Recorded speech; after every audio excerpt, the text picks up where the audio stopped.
I already know that most of you have completely forgot that the ghost of she/her even exists. And I can't honestly blame you at this point because everyone knows that this is going to be an absolute feminist inspired fever dream. Nothing short of it, obviously. The small tidbits that we have seen, the absolute spurg out of the people making this, the test that they feel against us, and, well, obviously, the main actress of this game, who literally went on a completely delusional, insane tirade, like 2 times or 3 times at this point. I stopped counting. We know that this is gonna be bad. We know that this is gonna be ultra cringe.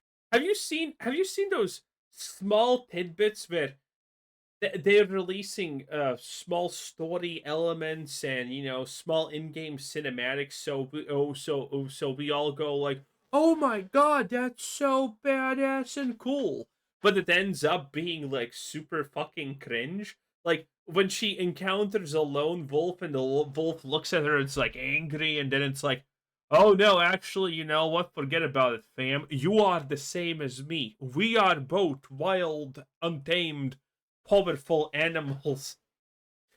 It's just the cringiest shit fucking ever, okay? It is insanity. Ghost of Yotei is the next chapter in the Ghost Anthology series by Sucker Punch Productions, and the next installment faces the impossible challenge that every beloved franchise faces. How do you capture lightning in a bottle twice? Because let's be real, Ghost of By adding a strong, independent female protagonist that don't need no man? Probably. Tsushima wasn't just a game, it was a moment, a true love letter to samurai films, a technical marvel on PlayStation 4, and now Ghost of Yotei is stepping into the arena filled with high expectations, legacy, and the shadow of its predecessor. With 3 months until the October release date and an official showcase happening this month, I'll be exploring that very problem and discussing how Ghost of Yotei plans to forge its own identity while building on the aspects that made Ghost of Tsushima so good. With these stakes higher than ever, can Ghost of Yotei rise above the shadow of its predecessor? No. It's gonna be a horrible game and everyone knows it. To understand the challenge that Ghost of Yotei faces, we first have to revisit what made Ghost of Tsushima so great. In the first game, we followed Jin Sakai, a samurai torn between fighting honorably and following the samurai code, or abandoning it using any means necessary to survive. Set against the backdrop of the first Mongol invasion of Japan, this game delivers a tale of honor and sacrifice that is truly unforgettable. Ghost of Tsushima stands out not just because of the beautiful samurai setting. Imagine, people like a tale of honor, sacrifice, and doing the right thing, versus whatever else. Well, actually, I can already probably see the story. No, the world is wrong for not thinking that I'm right. That's the story of Ghost of Yotei. That's pretty much it.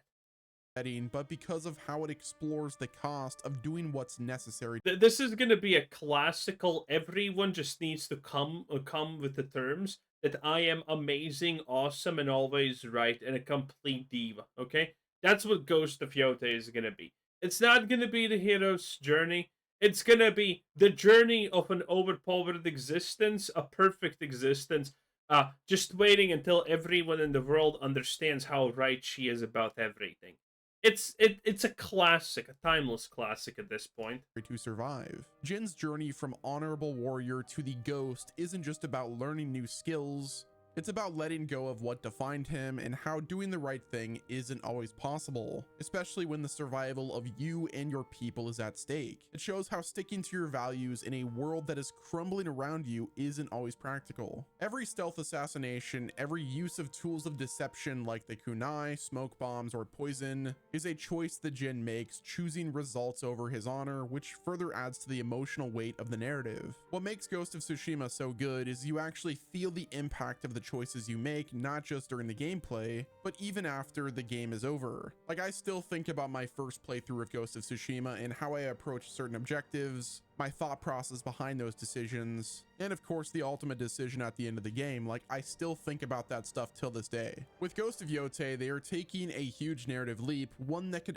here's the wolf, here's the moment that we're supposed to think, wow, she's such a badass. She is the wolf.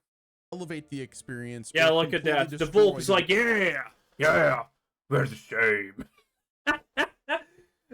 Just kill me now. It's so fucking cringe. what made the first game so special. Unlike the tightly structured story of the first game, Yotei will be a Like, this scene literally radiates Game of Thrones ending energy, okay? Where the Iron Throne gets killed, gets melted by the dragon because fucking reasons. linear game, and from the sounds of it, players will be free to hunt down the Yotei 6 in any order we choose. But this could come at a cost. In other open world games like The Legend of Zelda Breath of the Wild, non-linear progression works because the story kind of takes a back seat to exploration and discovery. You learn about the story not just by the narrative spelling it out to you, but as you explore the world, you learn about the story, you learn about where you are, what place you're at. But in a game like Ghost of Yotei, where the narrative is so crucial, the freedom of a non-linear story is a risky decision. A story that is fragmented could undercut the impact of the overarching narrative, making it feel disconnected or episodic, similar to the memories in Breath of the Wild, which I believe aren't as effective with storytelling as linear storytelling. If players miss key story beats or tackle major events out of order, the emotional impact and overall pacing could suffer. For example, like seeing the full transition to the Onryo might not hit as hard. There's also the danger of a weak ending where defeating harder bosses in the Yotei 6 early could mean an anticlimactic finale. Like, imagine you go fight Koten Khan in Ghost of Tsushima on the boat and you kill him before you go after everyone else. Obviously these are just hypotheticals, but it just means that they will have to handle the non-linear progression delicately. You could lock out certain enemies from immediately eliminating them, similar to how Assassin's Creed Shadows works. But I think the simplest approach would be they'll probably make them like— please make this game as Assassin's Creed Shadows as possible. I mean, everyone wants this. super powerful or nearly impossible to defeat early on, but again, that would risk making the game structurally similar to Ghost of Tsushima, which risks that same repetitiveness that Ghost of Tsushima is criticized for. Now, in my opinion, if Ghost of Yotei wants to be fully non-linear, then the game has to be adaptive and more dynamic than ever. Characters, specifically the Yotei 6, should evolve based on the player's previous actions. If one character falls early, the other characters might change their tactics or surrender or just straight up double down. In my opinion, if Yotei wants to succeed with its storytelling, they should take inspiration from Breath of the Wild and tell the story through world building. On the other hand, a game like Assassin's Creed Shadows that is strangely similar to Ghost of Yotei, which part of my criticism for that game is the structure of the story. Throughout my playthrough of Shadows, I reminded myself how much I missed— if your only problem with Assassin's Creed Shadows is the structure of the story, that's sad. That is really sad. linear Assassin's Creed games. So hopefully Sucker Punch Productions saw this and found a middle ground where player freedom enhances the narrative rather than fragments it. But it wasn't just Ghost of Tsushima's story that made the game unforgettable, it was the gameplay. The combat system in Ghost of Tsushima was my favorite part of this game. Every mechanic was so polished. The combat itself felt precise and not like traditional open world games combat. You weren't just swinging a sword, hack and slashing at enemies, you actually dueled. Every combat stance in the game, water, wind, stone, and moon, wasn't to just look cool, they were specifically designed to counter different enemy types. Switching between stances in the middle of battle made the combat feel like a dance of life or death, especially on higher difficulty where understanding the game mechanics and timing is everything. When you weren't fighting with honor, the stealth gameplay let you become the ultimate assassin, the mix between precise and honorable fighting tactics. With the stealth-based ghost tactics is the heart of the gameplay, and that's exactly where Ghost of Yotei faces its biggest challenge. How do you evolve a combat system that already feels so refined? Well, let's God, can you imagine the stealth mechanics that Ghost of Yotei is gonna have? It's probably gonna be Star Wars Outlaws level of stealth mechanics, okay? Star Wars Outlaws stealth kill. Let's see if we can find any good screenshots. Outlaws.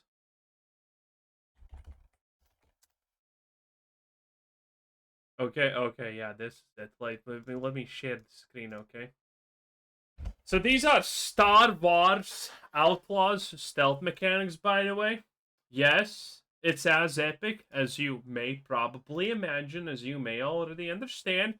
This is armor, this is woman fist, and you literally just completely eviscerate these men that are much larger than you while having the face of a screaming goddamn banshee at the best of days, okay?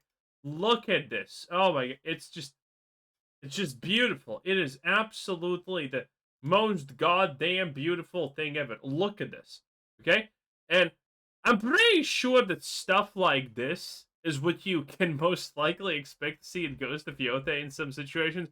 Because you know these devs are not gonna shy away from making it that, you know, that this character is like super strong and capable, and that means that that her small porcelain womanly fists can shatter men's skulls and shit. Okay, man. If we do not get a sequence when we get to fight a bear with our bare fucking hands and make that bear into a bitch, I don't know what I'm gonna do. Okay, well, listen, we need that. We need that. Dig a bit deeper. Ghost of Yotei takes place 300 years after the events of Ghost of Tsushima, so that will obviously be a major evolution in how the combat will work. The game takes place in the early Edo period in the region known as Ezo, also As literally everything takes time in that time period and in Azo. known as the modern day Hokkaido, which is a place that is not fully integrated in Japan. Large-scale battles have for the most part dwindled, and in turn samurai focused on more personal duels, but now with a formalized Bushido code and a new and refined sword techniques, the Edo period saw the rise of schools like Niten Ichiro, pioneered by Miyamoto Musashi, that had a focus on dual-wielding katanas, which we know is confirmed for this game, so perhaps rather than stance switching like in Tsushima, they'll go with a more dynamic weapon-based approach. For instance, if you want to deal with a shielded enemy, switch your weapon to something that counters a shield. And the same goes for a brute as well as the other enemy types. Let's say there's an enemy at range, you could perhaps her existence counters any enemy. Doesn't need a weapon. She is the weapon, okay? Feminism truly is the greatest sword. switch to your Naginata to attack someone in that moderate range. Or if you're dealing with multiple enemies, switch to a Kasarigama and use it as crowd control. Now, another major addition due to the time period shift is Ghost of Yotei will introduce new weapons like the Tanegashima rifle, which is a pretty drastic shift in combat mechanics. So in the same line of thinking of a stanceless approach, Atsu could use the rifle to deal with battles where there are multiple enemies to take down. Now in Ghost of Yotei, it's believed that stealth will be a core mechanic like in its predecessor, but I believe that that will be elevated by Atsu's embodiment of the Onryo, who in Japanese folklore is a vengeful spirit and a wrathful ghost from a wronged woman, who returns to bring terror, fear, and retribution on her enemies. This Onryo archetype, see what I mean? Perfect from the start, immaculable, powerful, everything. There is no need for character development here. She's already at there. Everyone around her just needs to understand that she is perfect. is perfectly aligned with how we know the narrative is described. Atsu embarks on a revenge quest to hunt down the outlaws known as the Yotei 6, who are responsible for the death of her family. So with that knowledge in mind, we can assume that she will use fear tactics that likely expand upon Ghost of Tsushima's ghost stance. So perhaps we will see a Onryo stance. Now in the previous game, Jin Sakai instilled fear through his enemies through kills and assassinations. For Atsu, this could involve her leaving markings throughout a point of interest, perhaps placing a sash with targets crossed out with another target that's not crossed out. For instance, she's hunting down one of the Yotei 6 at a specific location, and as she investigates the area and kills enemies, She might leave markings deliberately for people to see, causing enemies to panic or leave as rumors of the Onryo spread. This game definitely seems to up the mystical factor, and by that I mean people who genuinely believe in the Onryo and are terrified of it. Additionally, Atsu has a wolf companion who the Ainu people believe are the divine protectors, with Atsu having the ability to possibly control the wolf that could play a pivotal role in the stealth, assisting Atsu with distracting enemies, scouting areas out, or even silently attacking enemies for Atsu to deal the final blow. Another thing to consider is the environment. With blizzards in the mountainous region, I could see this helping with stealth due to the low visibility for ambushes. One scenario I can see happening is Atsu using a snowstorm to her advantage. She approaches a group of people, silently takes down one of the targets, leaves behind something, and then vanishes into the blizzard. The other enemies see what was left behind, get freaked out, and then run away in fear. Yeah, obviously. And everyone's gonna know that she's a woman. It's easy to look at Ghost of Yotei and worry about the game not living up to the expectations we all have. The non-linear structure could break the narrative flow, the shift in combat could alienate some fans of the simplistic stance system, and the mystical elements might feel out of place if not done correctly. And even the beautiful visuals of Ezo that we've seen in various marketing trailers could fall flat if they don't deliver a similar experience that Ghost of Tsushima did. Now, while all of these concerns are valid, as I've mentioned, they're not insurmountable. In fact, I think they all open a door for innovation. Yep, I'm sure they will. I'm sure it's gonna work. I'm sure it's all gonna be amazing, okay? Anyway, needless to say, I think Ghost of Yotei is gonna be a disaster. I mean, couldn't there's no marketing currently. No one's really talking about it. And this is all after the release trailer where everyone just clowned on this absolute atrocity of a failure. So, I mean, damn, boy. What's a brother supposed to do? You know what I'm saying?